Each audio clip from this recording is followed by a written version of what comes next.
Welcome back to Rise and Shine. This is Ability Connection Colorado's podcast. Quick note, we're about to talk to Heather Hyatt here, and her story is so inspiring. And what it led to is a single mom on a journey trying to find treatment for her daughter, Olivia, and eventually the founding of the Infantile Scoliosis Outreach Program, which has helped thousands of people, saved children's lives. Learn more, share the word, and give at infantilescoliosis.org. And here at Ability Connection Colorado, founded in 1946, we are one nonprofit. And under that nonprofit, there's 5 programs. We have Employment Works and Parent to Parent Colorado and Creative Options Center for Early Education and Guardianship Alliance Colorado, and coming to us from her living room in North Denver, the entirety of ISOP, or the Infantile Scoliosis Outreach Program.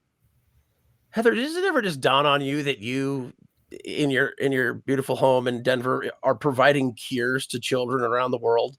Do you ever, I don't know, just high five yourself and get yourself a Shirley Temple? Well, I'm not providing them. It's the doctors that are. But yeah, I'm happy that we can disseminate this life-saving information. We've been able to work with Dr. Mehta and bring this conservative life-saving care to children around the United States and part of the world, when before the only option was spinal fusion on infants and toddlers and young children. And now we can straighten them gently with metacasting if we can diagnose them early and treat them early and get them to an experienced metacast doctor. Casting process for our listeners who might not be familiar with what we're referring to? Metacasting is a series of 3-dimensional corrective casts applied upon diagnosis. Metacasting should be the first line of defense when these infants get the diagnosis. And that the diagnosis is infantile scoliosis. Yes. Infantile scoliosis, early onset scoliosis is another term for it. And nowadays, I'm largely, due to your efforts, when a child is diagnosed with this, doctors by and large know what to do. Well, we still really need to focus on pediatricians to, make sure that they diagnose early so they can refer the young patient that gets diagnosed in the pediatrician's office to the pediatric orthopedic. And I was working on your slide deck a couple months ago, and some of the information you gave me was, I think we have 30 plus states where it is common care. Yes. So the majority of the surgeons that I communicate with right now agree that metacasting is now considered standard of care by the majority of the pediatric orthopedic establishment. Well, I think we should rewind here, because as you know, I get giddy about your story. I see you as like Aaron Brockovich haunting the medical community because you have found the answers, but they don't want to adopt what you've brought to them. Like I do. Were you doubted before? Now they do. Now they do. But in the beginning, was it like, oh, we've got this single mom and she's angry in the lobby. What are we going to do, Dr. So-and-so? I mean, I was often referred to as the crazy mother in Colorado.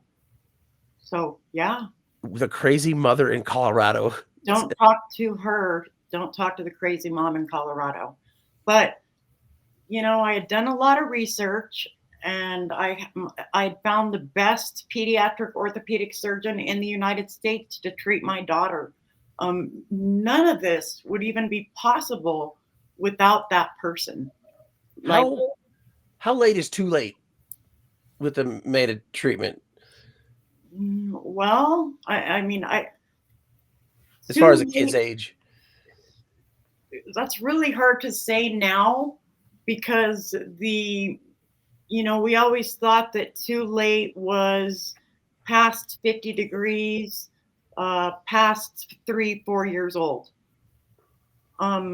over the last month, I have seen phenomenal results with 7 and 10-year-olds being casted. So I don't want to say that it's too late for a 7 and 10-year-old.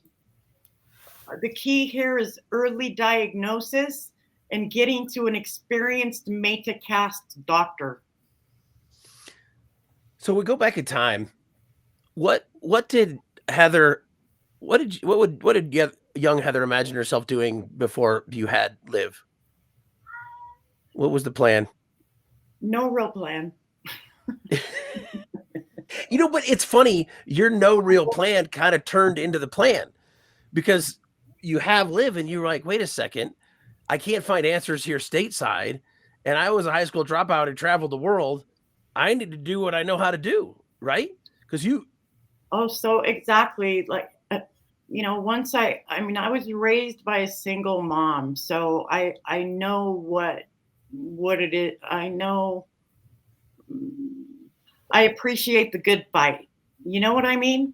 And Mhm. so once Liv was diagnosed, like you had mentioned, I had traveled Europe by myself and studied out there and visited many countries out there. And so once all the doctors in the United States wanted to fuse Olivia's spine at 5 months old and at 60 degrees thoracic. Thoracic is heart and lung area.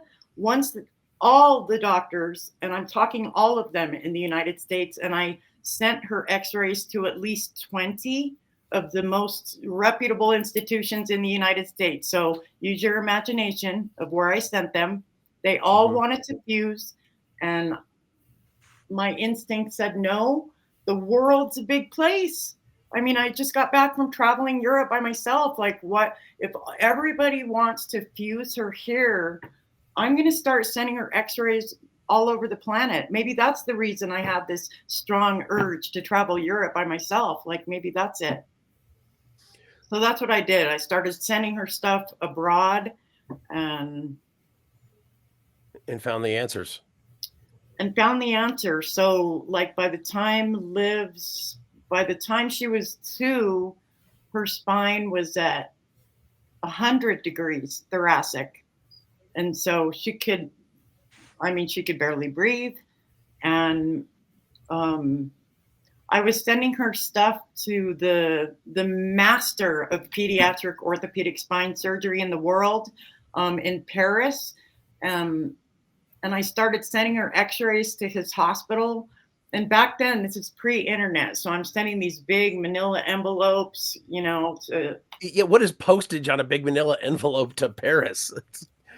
It was $60 back then. So I can't even imagine what it would be now. Yeah. So this person wouldn't answer. So I got his home address and I sent his Liv stuff to his house. And I said, please help. I've got Liv's passport. We'll be out to Paris soon if I don't receive a reply. Let's back that up. You called his house. How does that go down? And do you even speak French or? No, I had to get a French student from Metro to help me translate the letters from English into French before I sent them to him. I mean, I didn't know that so he spoke a little bit of English and I spoke a little bit, and I spoke Spanish because I just got back from Spain, studying in Spain. And so I sent Olivia's x-rays to his house, and that's when he said, okay, I'm going to call her since she's already harassed me at the hospital 3 times. Now she knows my home address. I better give her a call. She's got passports, right? So he called me, and I'll never forget, I had the flu, and so did Liv.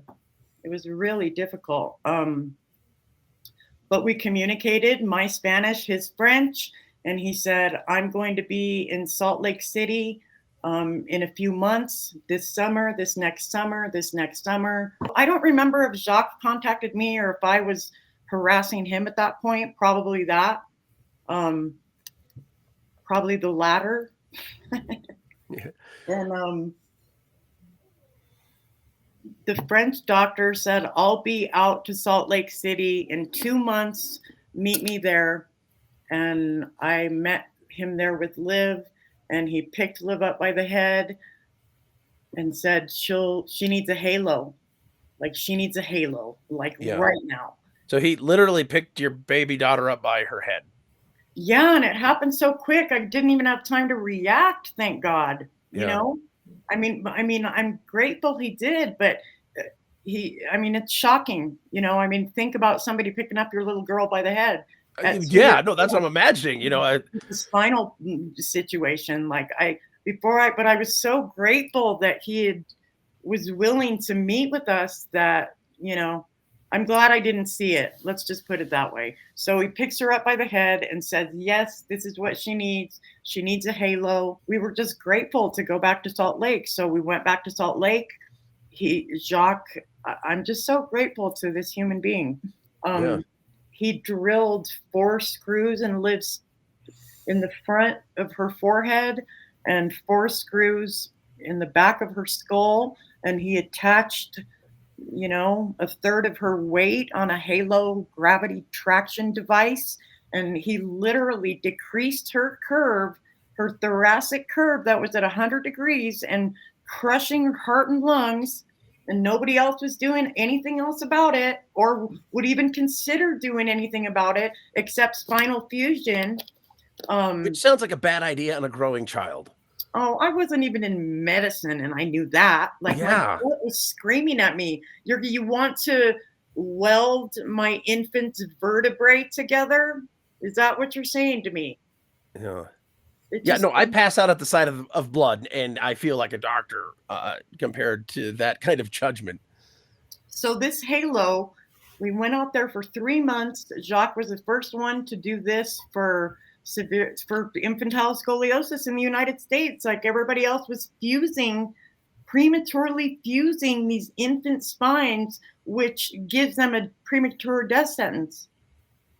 Simple as that. So Jacques did it for Liv. He in 2 months, he brought her the halo, brought her curve, her 100-degree thoracic crushing curve, down from 100 to below 50.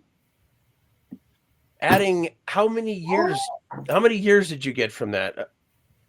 5 more years of her breathing normally and living like a normal life as much as she could. She had to do casting in the winter and bracing in the summer. But that's livable. Without that, she would have been dead at age 2.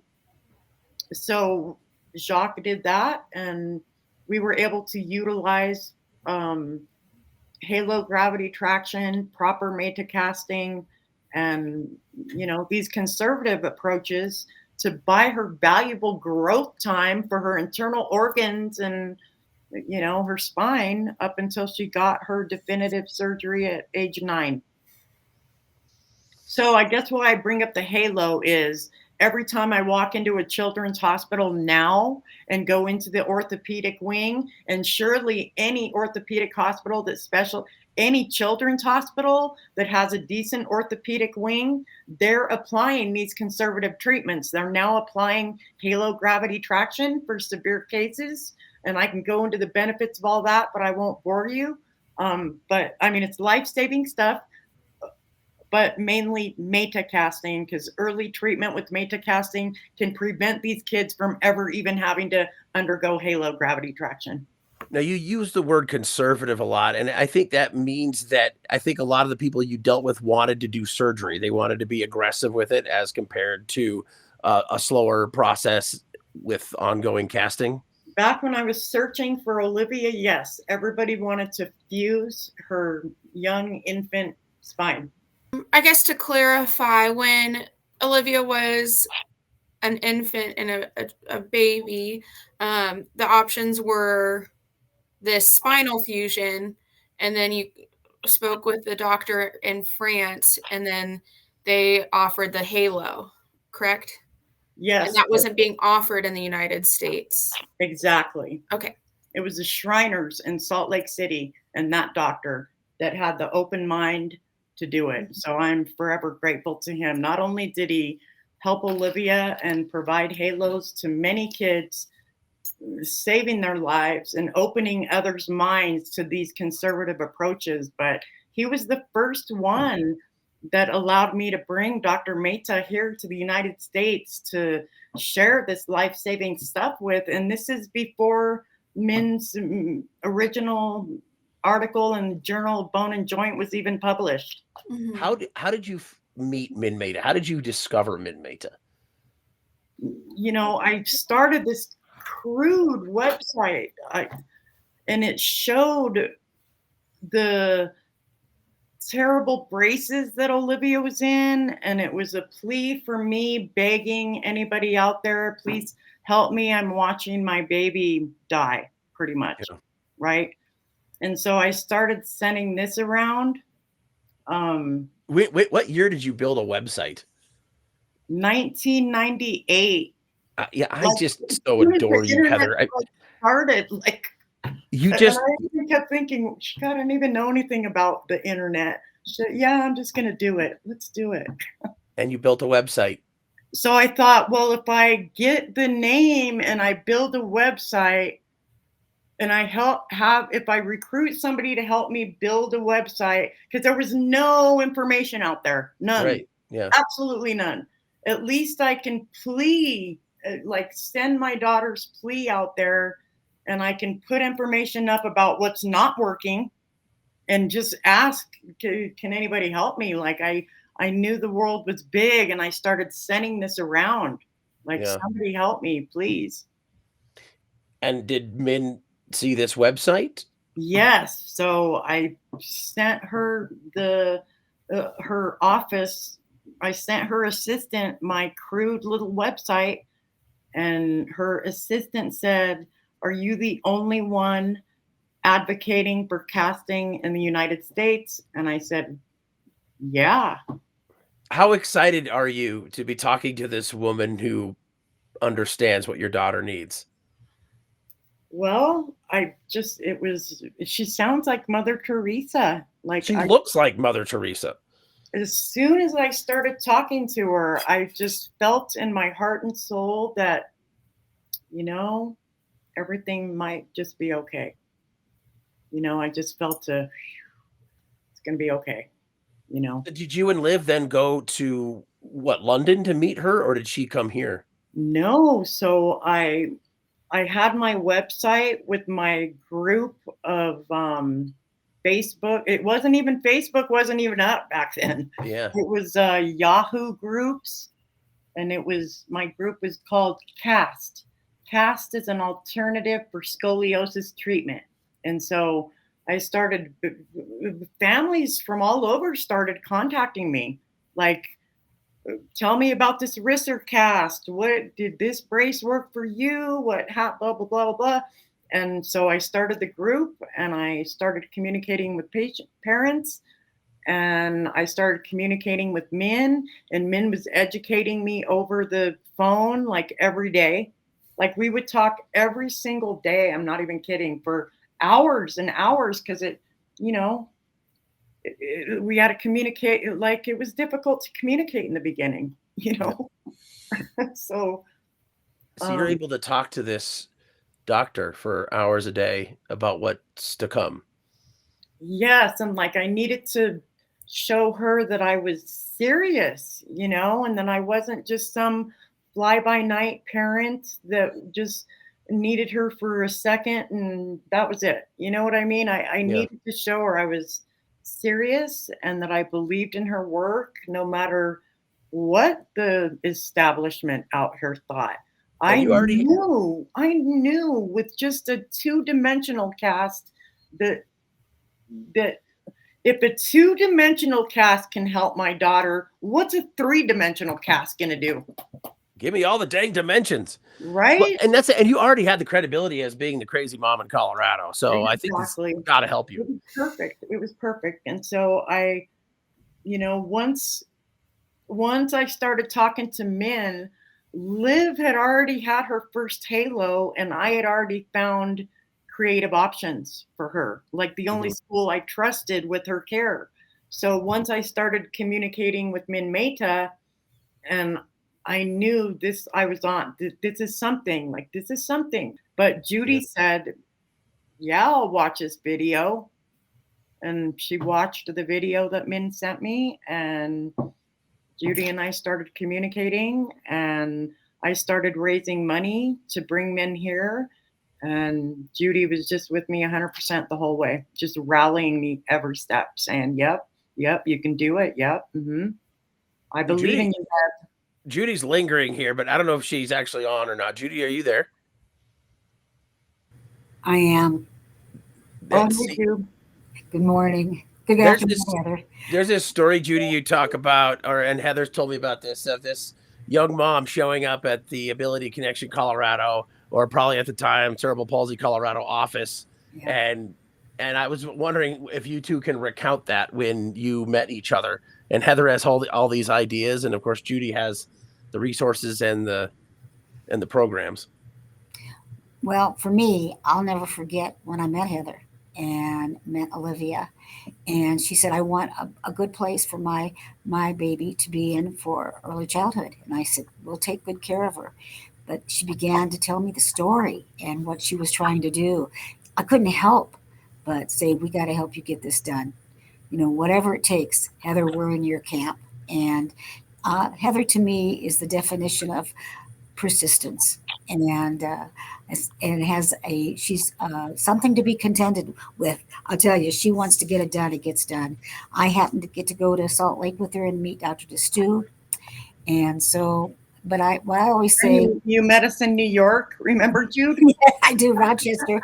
Yes, I do. Yes, there have been adventures. Oh my God, that was so fun! All of a sudden, like we're in the operating room, and it's Min and I, and I'm just watching Min, learning all I can, just happy to be in the operating room. And I look over and I see Judy in scrubs.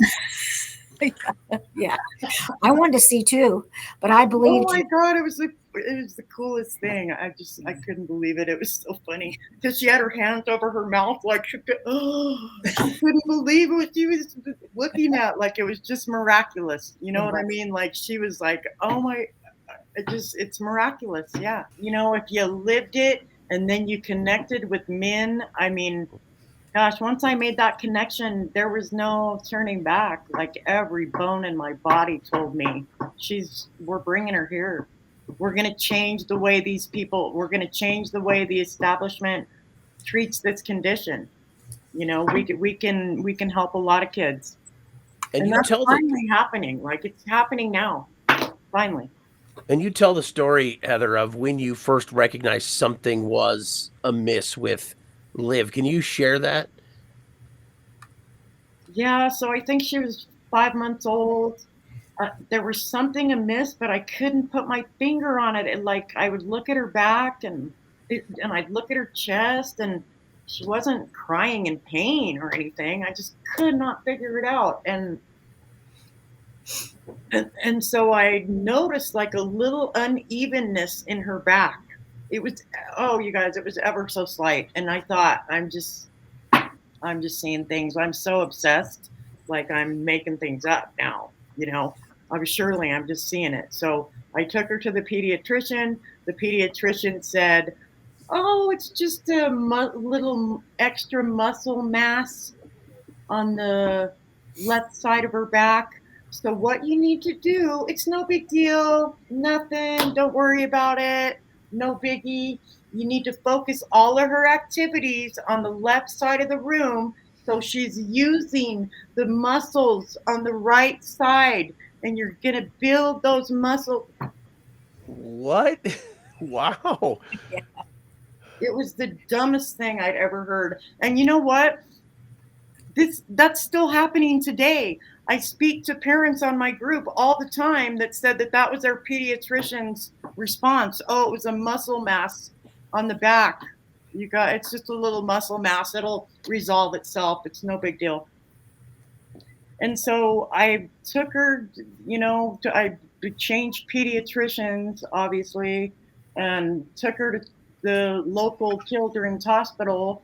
And they said, just put her in this brace. She'll be fine. Everything's fine. Not a big deal.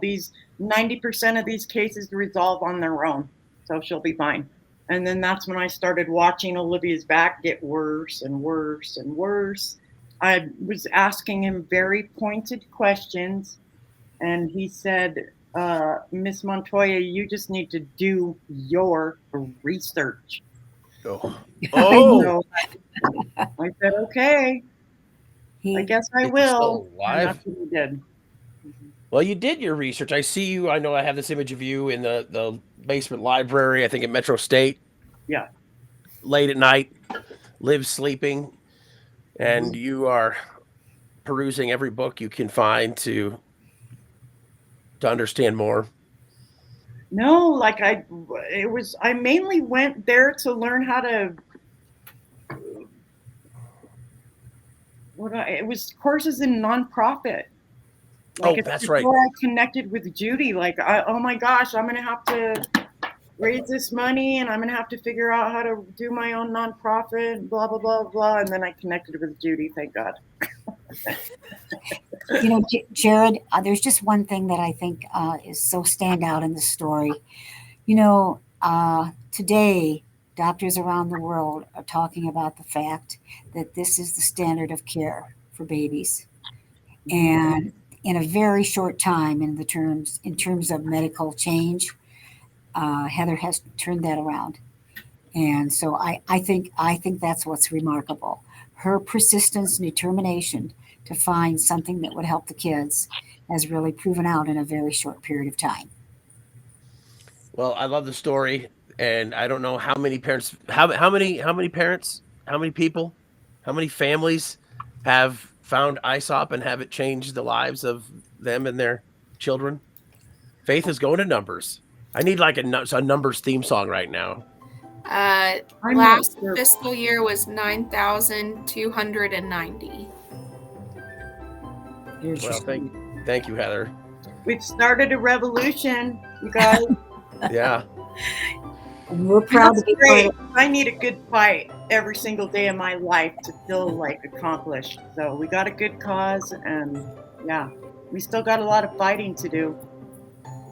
And that You know? fight is just I is it mean, there are awareness? kids all over the world that need this treatment, Yeah, just and getting it not out. every single state is doing it. So